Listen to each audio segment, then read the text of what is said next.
The diversity of Alberta's ranch land presents challenges and opportunities for beef producers. Working with the land is vital to ensure long-term sustainability. Each year, the Alberta beef producers recognize an operation that demonstrates leadership in environmental stewardship, who contributes to the land while maintaining productivity and profitability. This year, the Environmental Stewardship Award is presented to Round Rock Ranching. The ranch was started by my great-great-grandfather, so I'm the fifth generation. You know, you're committed to it because you've seen your parents or your grandparents work at it and struggle at it and take it a direction. And your connection to the land is there because you know it's been important to you. It's been important to you, and you can see the kids coming, it's important to them, and you can see that, you know, it's been important to the generations before.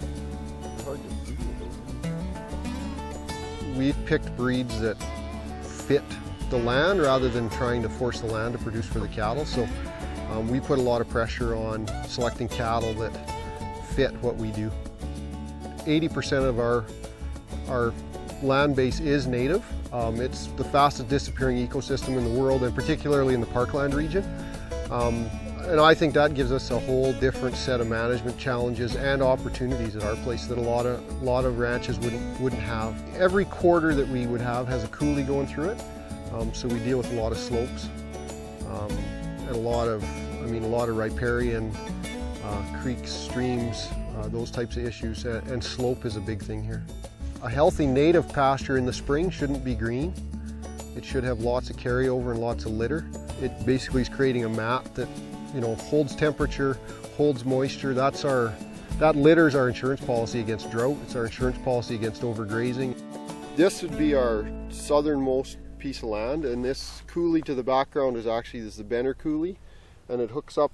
This is the northernmost point of the Battle River. So this just basically is in the Battle River watershed, and it drains into the river and heads to Battleford. From the top parts, there's lots of rough fescue.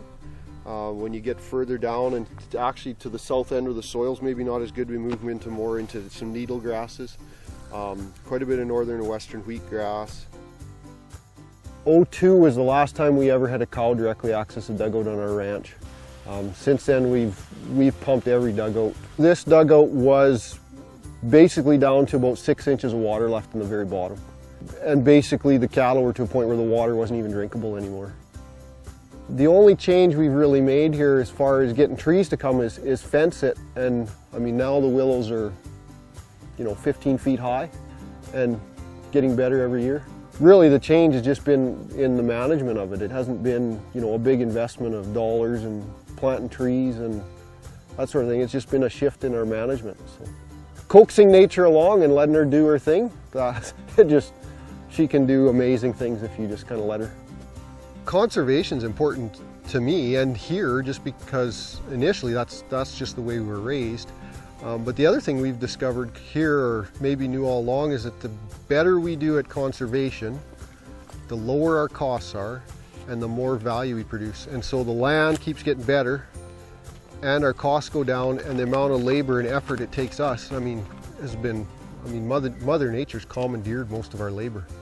Some of the key ways we look after the wetlands, a lot is timing of grazing. So grazing later in the year, winter grazing. A lot of cases when we winter graze native, you know, the creek's frozen, so the cattle aren't putting any pressure on it, and they're actually grazing snow and grazing evenly across the entire landscape. That's been a good tool. We do pump water.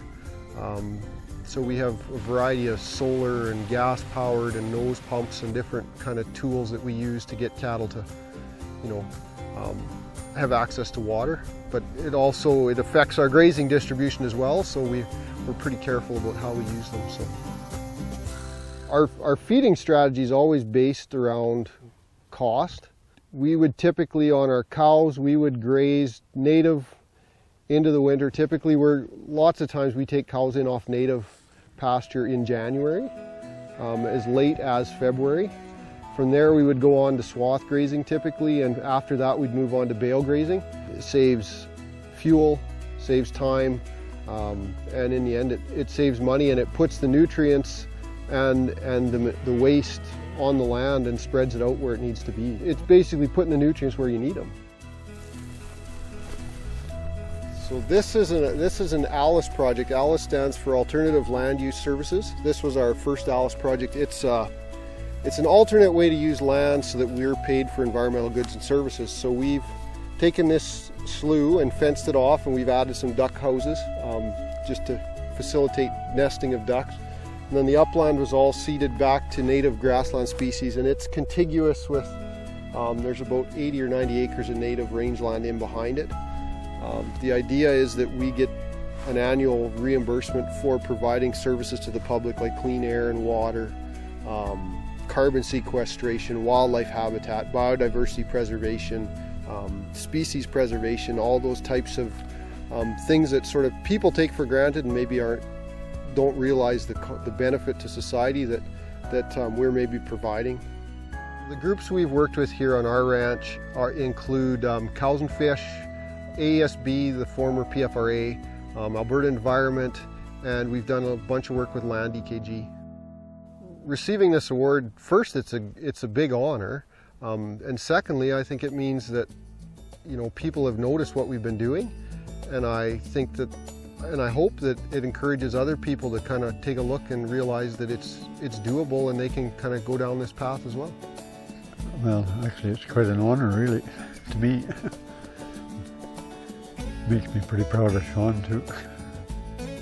From a bigger picture across our whole ranch, our vision is the best beef in a better world. So I would like to see, should my kids choose to ranch, or when we get to that stage, I would like to see our place in better condition than it is today.